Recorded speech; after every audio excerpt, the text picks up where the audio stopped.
I'm back. The porch documents. Ziggy, 20 minutes.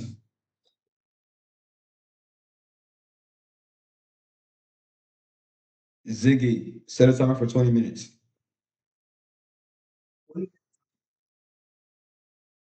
The Ford,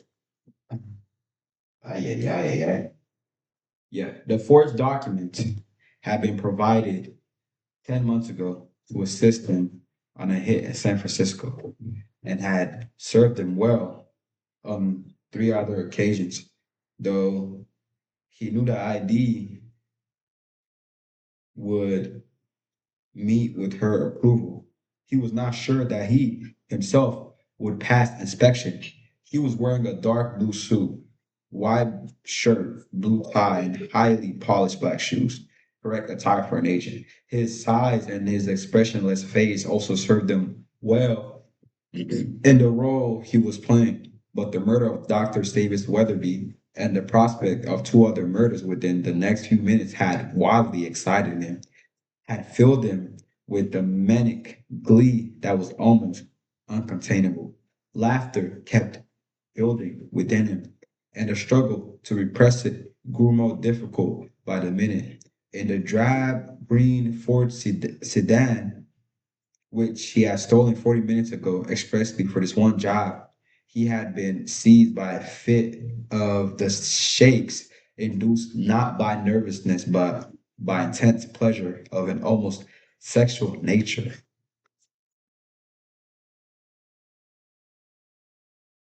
Nasco is a very interesting person. Yeah.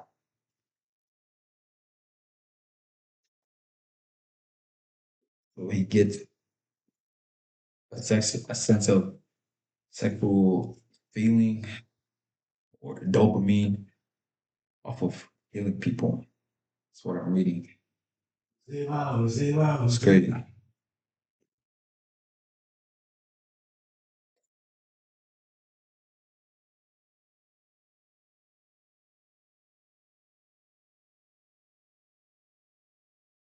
He'd been forced to pull the car to the side of the road and sit for 10 minutes, breathing deeply until he had calmed down for a bit. Now, Elizabeth Yearbeck looked up from the Forge ID, met Vince's eyes, and frowned.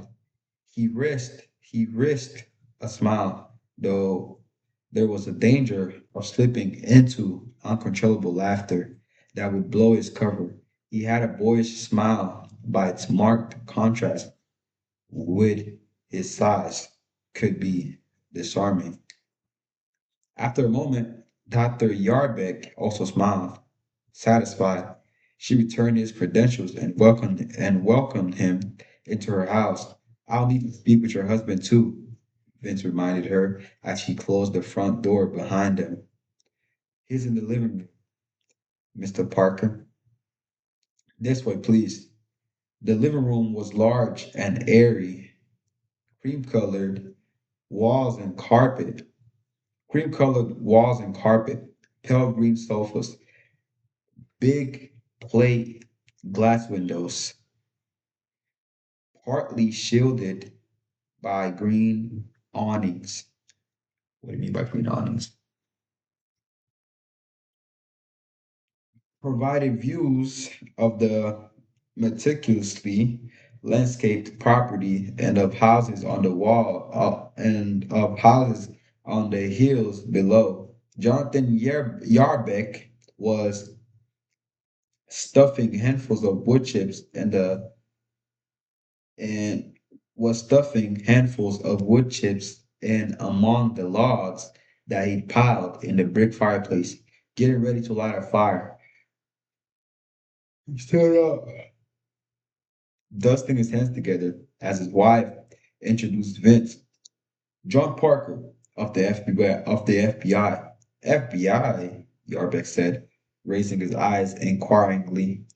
Mr. Yarbeck, Vince said, if there are other members of the family at home, I'd also like to speak with them now, so I don't have to repeat myself. Shaking his head, Yarbeck said, there's just Liz and me. Kids are away at college. What's this all about? What's this all about? Vince drew the silencer equipped pistol from inside his suit jacket and shot Jonathan Yarbeck in the chest.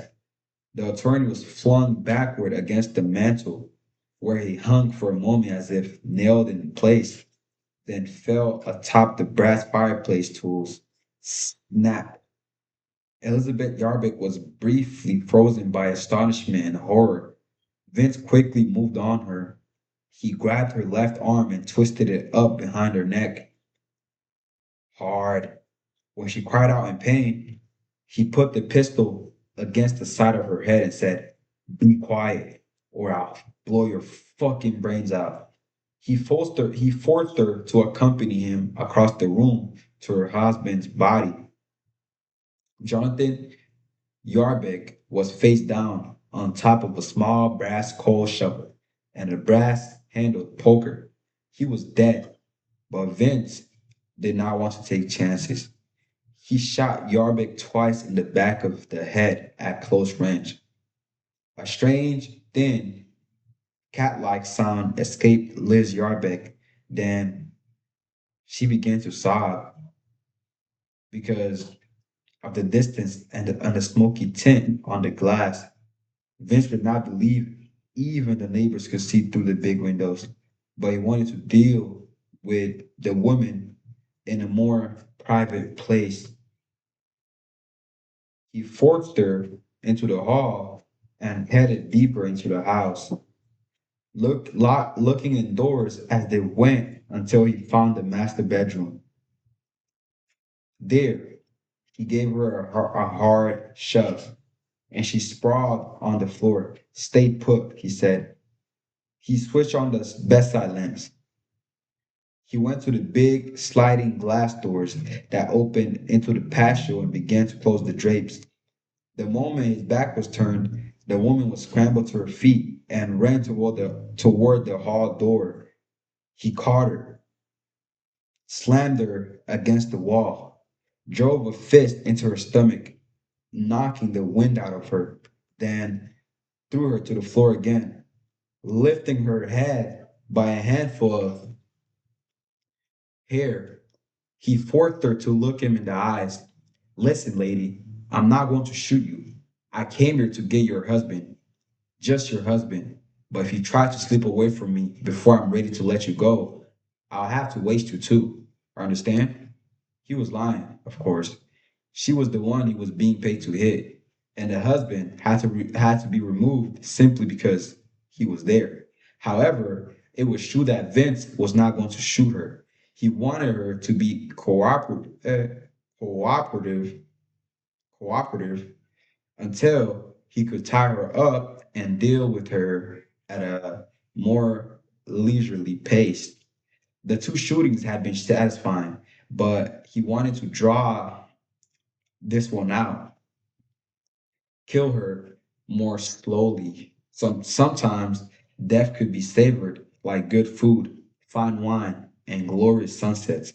Gasping for breath, sobbing, she said, "Who are you? None of your business. What do you want?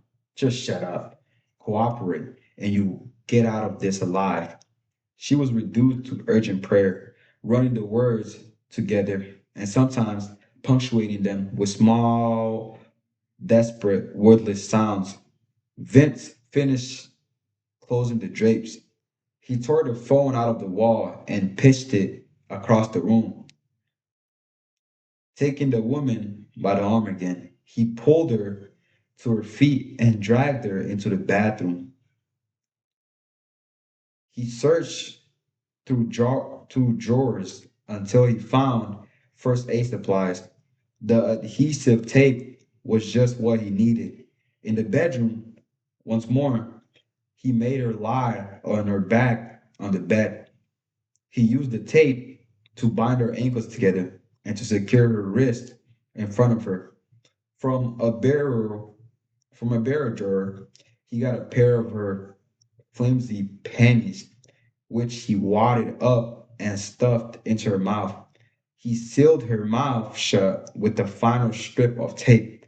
She was shaking violently, Blinking through tears and sweat, he left the bedroom, went to the living room, and knelt beside Jonathan Yarbeck's corpse, with which he had unfinished business. He turned it over.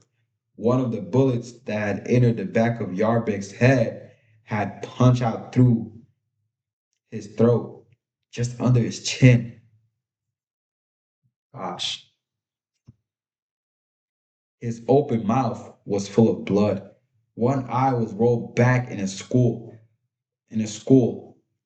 so only the white showed. Ew. Ah, crazy. Vince looked into the other eye. Thank you, he said sincerely, reverently. Thank you, Mr. Yarbeck. He closed both eyelids. He kissed them.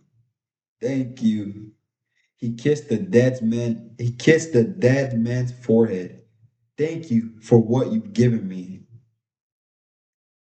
He went into the garage where he searched through cabinets until he found some tools. He selected a hammer with a comfortable rubber-sized handle and a polished steel head.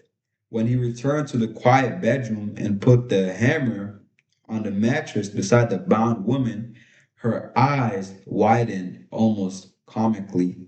She began to twist and squirm, tried to wrench her hands loose of the looped adhesive tape to no avail. Vince stripped out of his clothes, seeing the woman's eyes fixed on him with the same terror with which she had regarded the hammer. He said, "No, please, don't worry, Dr. Yarbeck. I'm not going to molest you." He hung his suit jacket and shirt on the back of a chair. "I have no sexual interest in you." He slipped out of his shoes, socks, and trousers. "You won't have to suffer that humiliation. I'm not that sort of man. I'm just removing my clothes to avoid getting blood all over them." Naked, he picked up the hammer and swung it at her left leg, shattering her knee.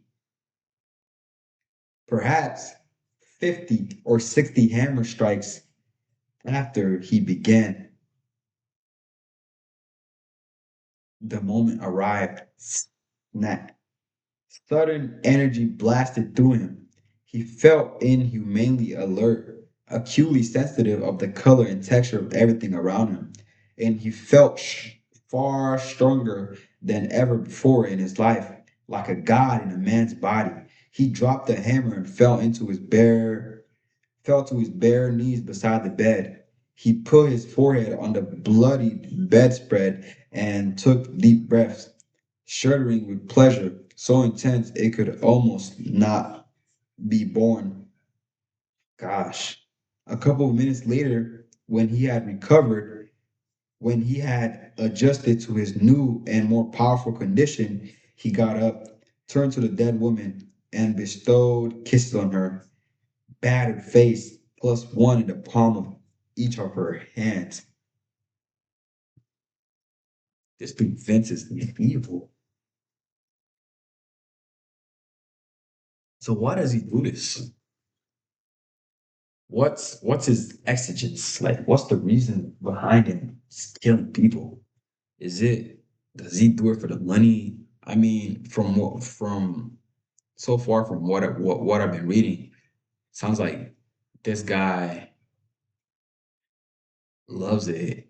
Like killing people gives him the status, gives him like sexual dopamine, gives him the satisfaction. It just gives him that high level of dopamine feeling that people get from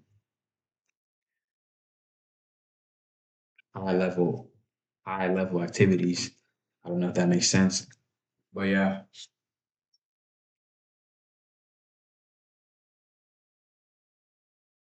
Man, thank you. He was so deeply moved by the sacrifice she had made for him that he thought he might weep. This dude is crazy. But his joy at his own good fortune was greater than his pity for her, and the tears would not flow. In the bathroom, he took a quick shower. As the hot water sluiced the soap from him, he thought about how lucky he was to have found a way to make murder his business, to be paid for what he would have done anyway, without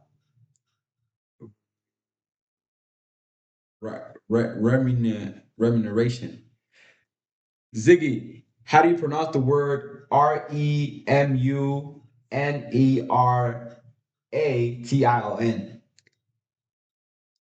Remuneration? Remuneration. Remuneration. Remuneration. What does it mean?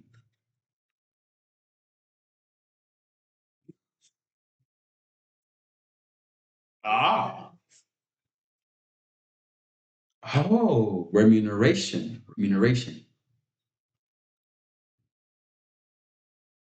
That's a remuneration. Remuneration. Remuneration. That's the work that someone will do without getting paid. Compensation. Hmm. Okay. When he had dressed again, he used a towel to wipe off the few things he had touched since entering the house. He always remembered every move he'd make, and he never worried about missing an object and then wipe down and leaving a stray fingerprint. His perfect memory was just another part of his gift. When he let himself out of the house, he discovered that night had fallen. This dude is crazy. Chapter 3. One. Throughout the early part of the evening, the retriever. Okay, now we're back to Travis and his retriever. Throughout the early part of the evening, the retriever exhibited none of the remarkable behavior that had stirred Travis's imagination. He kept a watch of the dog, sometimes directly, sometimes out of the corner of his eye, but he saw nothing that engaged his curiosity. He made a dinner of bacon, lettuce, and tomato sandwiches for himself, and he opened a can of apple for the retriever. Apple for the retriever. It liked the apple well enough, consuming the stuff in great gulps, but it clearly preferred his food. It sat on the kitchen floor beside his chair, looking at him forlornly. That was one word. Ziggy, how do you pronounce the word for Forlornly?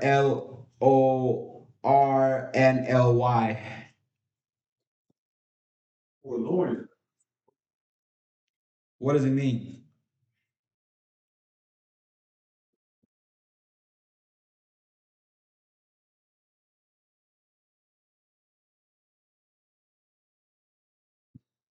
Word. Forlorn.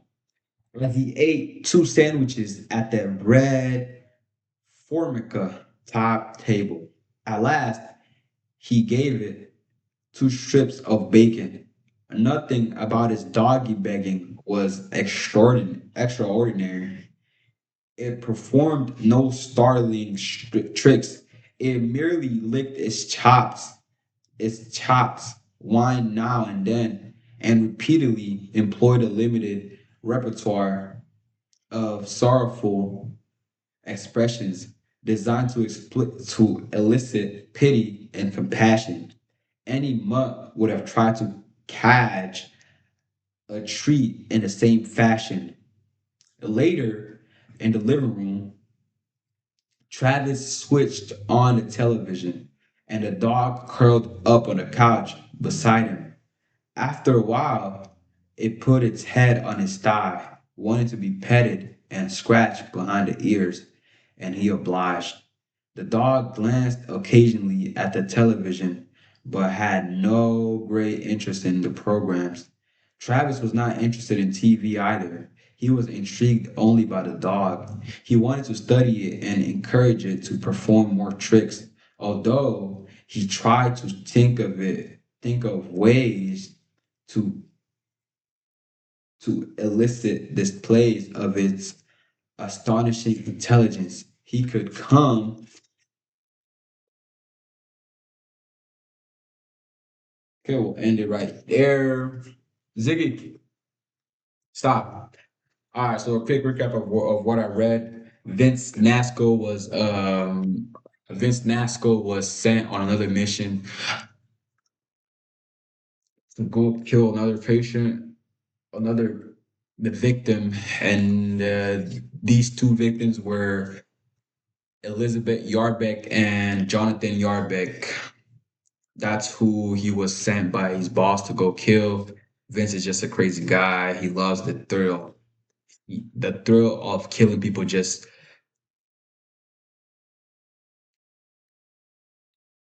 excites him.